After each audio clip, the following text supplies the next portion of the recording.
Story 1. Our relationship didn't work well, and we were at the point of divorcing until I started to take more time for myself. I started telling my wife sometimes that I want to be alone. In the beginning, I included that it's not because of her, but that I just need this. Now it's a natural part of our relationship. I don't need to tell her anymore. This has saved our marriage, together with us trying to change ourselves instead of trying to change the other. We have a happy marriage now. Story 2. This post has started a good conversation between my wife and me. One thing my wife does that is really good is she asks me often, "Is there anything you want to talk about?" I'm not a big talker, and this makes me share and open up more than I would. Story 3. More random physical contact. A quick brush on the arm, a hug from behind while I'm cooking, etc. Edit. Thanks for all of the great comments and the silver. It's good to know that so many other people enjoy this as well. Thanks for the gold too. Story 4. I just asked my husband this and he said, "You used to make a layer cake most weeks and put it right on the counter in a glass display case." I don't know when that stopped, but I miss it from the deepest parts of me. I told him he should try for something more broadly relatable, and he said, "Back the car into the driveway for once, so I don't have to reverse into traffic first thing in the morning." Thanks, this initiated a good talk. Edit. Thank you so much for the silver. I'll think of you when I'm eating the cake. Story 5. When I spend my whole Saturday working on your car, which you neglect so you can get around safely, don't ask me to do chores when I finish at 9 p.m. And when I say I spent all day fixing the car and I'm tired, please don't say, "But you like doing that stuff." It's a hobby, not a chore, and get mad. This happens every couple of months because she drives an old car like it has a V8 engine and can drive over curbs. Story 6. Do not criticize me for not getting things done around the house because I don't have any free time. When she was the stay-at-home parent and I worked, I came home to a messy house and nothing done. I never complained. The kids required her full attention. I understood that. I saw it as my duty to do whatever I could after work, such as cleaning the house, giving the kids their baths, and playing with them while she relaxed. Now that the roles are reversed and I'm home with the kids all week, she expects me to remodel our house every day because I have a little bit of handyman experience. I couldn't even install outlets without taking several breaks to do things for the kids. It's not even worth trying to do home projects unless the kids aren't around. Story 7. Love herself more. She's such a bundle of anxiety and self-doubt. I love her and wish she could see herself as I see her. Edit.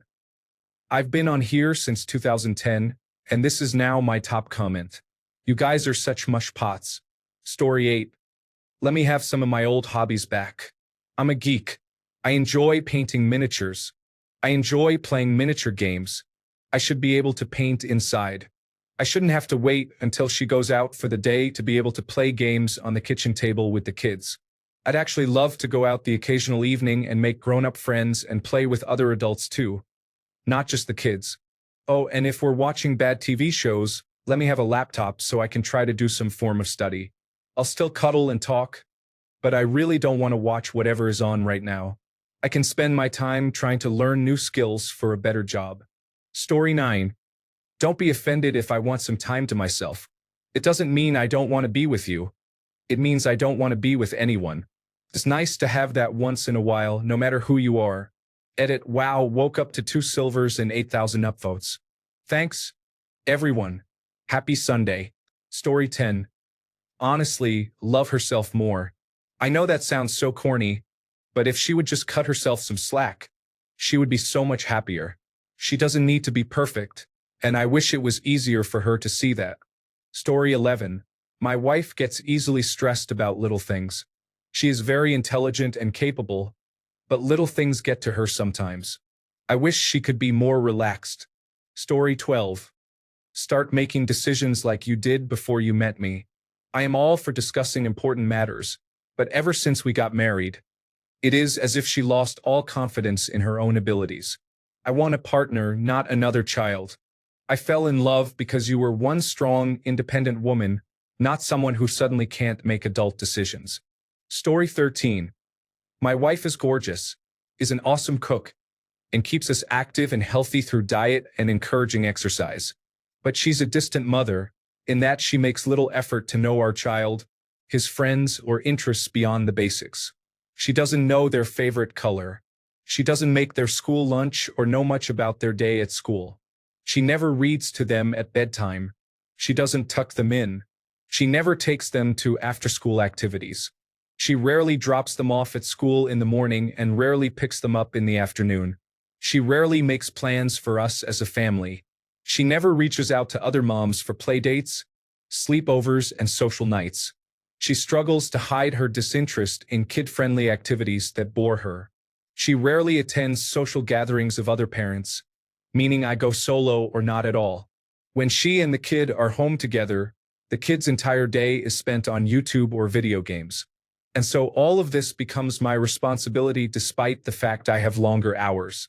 She works less than 30 hours a week. I work 40 or more. Being the caretaker, aside from her meals 2 to 3 times a week, from sunup to sunset burns me out.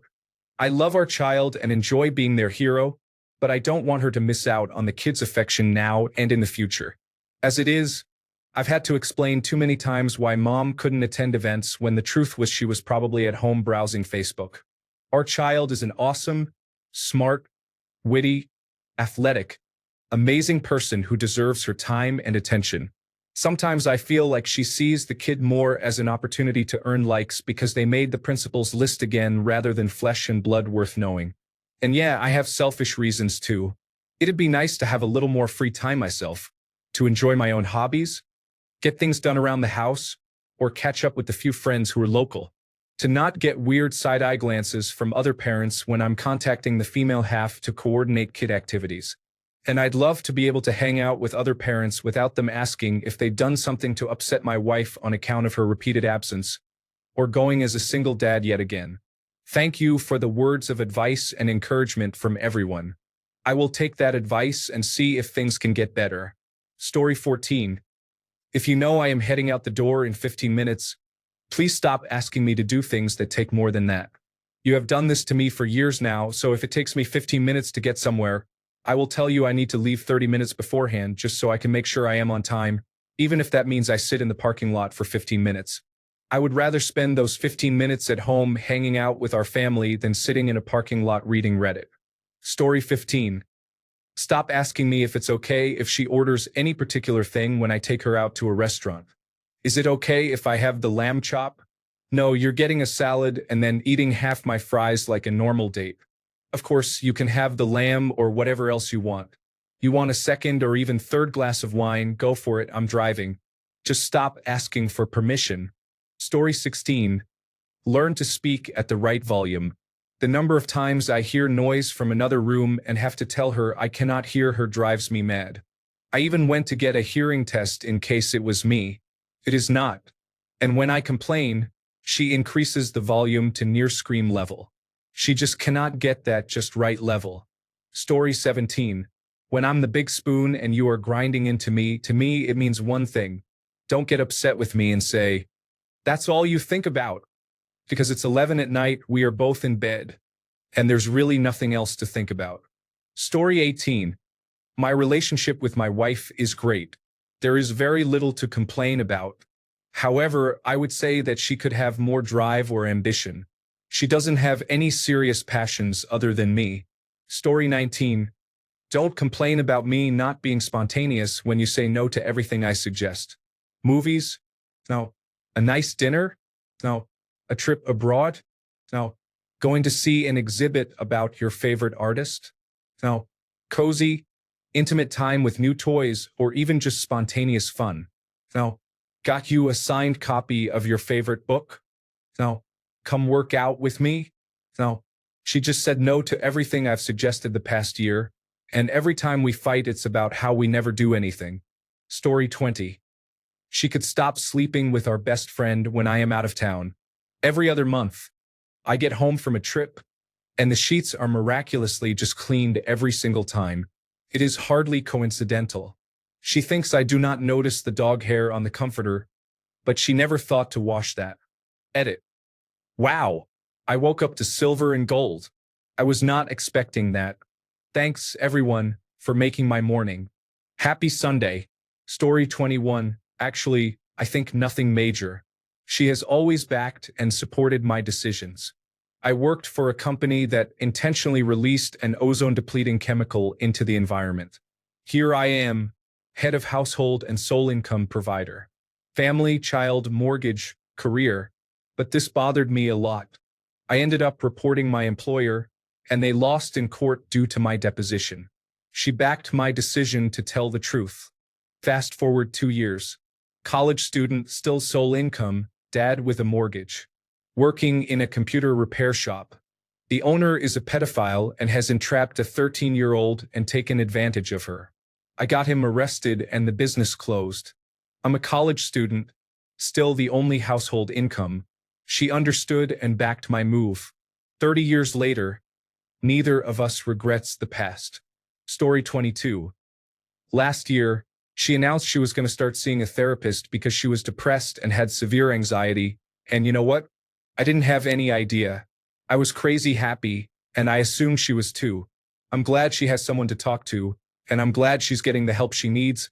But it made me feel like a huge jerk because here my fiancée is apparently suffering and I had no idea, and she apparently didn't think she could talk to me about it.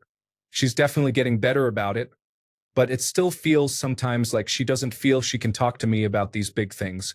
Story 23. Understand that picking fights while I'm behind the wheel of a 1.5-ton vehicle in traffic is a terrible thing to do. It's like the seatbelt clicking is a fight bell. Unbelievable. Story 24. Have been married for 33 years, and I was just diagnosed on May 8th with stage 4 terminal cancer. I am only 54. Let me tell you, gentlemen, one thing.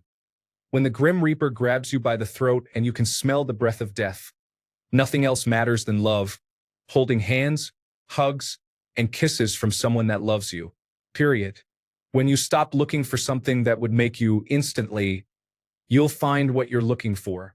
Story 25. I'm not married but was with a girl for an extended period of time. I would have loved it if she just stopped reading into what I was saying. I told her repeatedly, I am blunt. What I say is exactly what I mean. After I said that, I'm sure her thought was, oh my gosh, what does that mean? Are we breaking up?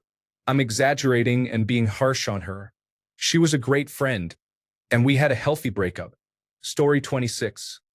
Every day at dinner, I go through and ask each member of the family how their day was, then ask them what they did. I get through my kids, then my wife, then silence. So everybody knows what is going on in everybody's life, except mine. Ask me what's going on in my life. Show interest in me. Story 27. Stop explaining things in arguments. I'm not an idiot. Stop retelling me everything from the beginning to the current state of affairs with your friends. Stop picking fights with me and the kids. You're a bully. Stop waiting for me to shower before coming to pick arguments. I have no way of getting away from it. The same goes for car rides. Road trips are the worst. Raising your voice doesn't make you right. Comparing yourself to worse women doesn't excuse your actions or methods. False promises to the kids are more damaging than doing and saying nothing. Actions speak louder than words. Stop using the expression, that's what I'm saying. We know through and through that that's not what you were saying. Story 28. A lot of good stuff has been said already, so I'll offer one suggestion that's a bit out of the box and most men won't think of or know about. Both take the love language test. People have love languages. Some say I love you with words, touch, actions, gifts, etc. I have a different love language than my wife. That test cleared up so many misunderstandings and what she felt as a lack of attention. When you know what the other values, you can make sure you do something like that now and then, or appreciate what is being done in the spirit it was given. Story 29. Notice how none of these comments are materialistic or big favors. Everybody just wants to be loved, even if that love comes in the form of personal space. Thank you for making this thread and reminding me, as a woman, to make an effort for the little things and give a little more love even on our busiest days. It only takes a few moments to make someone smile. Story 30. Not be so hard on herself. She's a gorgeous mother of two who is in her early 30s and has every reason, and plenty of us telling her, to try not to be so critical of herself. She's amazing, and that's really all I would change about my partner. Plus, it would make me happier too. Story 31. Not married, but I have been with my girlfriend for a while. I wish she would just watch the movie sometimes. She will play on her phone at the worst points, miss every single bit of exposition and plot development, then ask me further into the movie what is going on. It is like Donnie jumping into conversations expecting to be filled in every time. Call me Walter because next time she does that I am not helping her out. Story 32. 10 years of marriage. We are consistently assessing our relationship, so we talk to each other about what we want. We actually have our own time even by being in the same room. I do my stuff, she does hers. No talking or disturbance needed. We have two boys, and it has kind of forced us to communicate more. I love my wife so much. Story 33. Ask me how my night at work went. Don't just complain about the hard day you had at home with the kids. I know it's rough, but don't act like my day is always peaches and cream. Story 34. My partner doesn't work due to long-term illnesses. Genuine ones. I work quite long hours and am on call too. This keeps a roof over our heads and the bills paid. But I have this nagging sense of doubt that I am being taken advantage of. I mean, life is hard on a single salary, and there really isn't much budget slack, even if I am bringing in a decent amount. I am very lucky in the sense that I have a job that pays quite well. But I try. Most weekends I am shattered, and I am trying to look for side jobs so we can start to work on our future financial security. But being ill means she has been at home, bored, and wants to do things at the weekends because that's the only time I am available to drive her. I don't honestly know which of us has the rougher deal. Her with a debilitating and ongoing illness, or me with a lot of hours worked, persistent exhaustion, a second job as a part-time carer, and trying to figure out if a third job is necessary because we aren't making much provision for the future otherwise. But what I do know, and the doubt that rears its ugly head, is that all I would need to do is leave. Her eligibility for state assistance would increase hugely, for example, from none because I earn too much. Some acknowledgement of this would help me not feel taken for granted.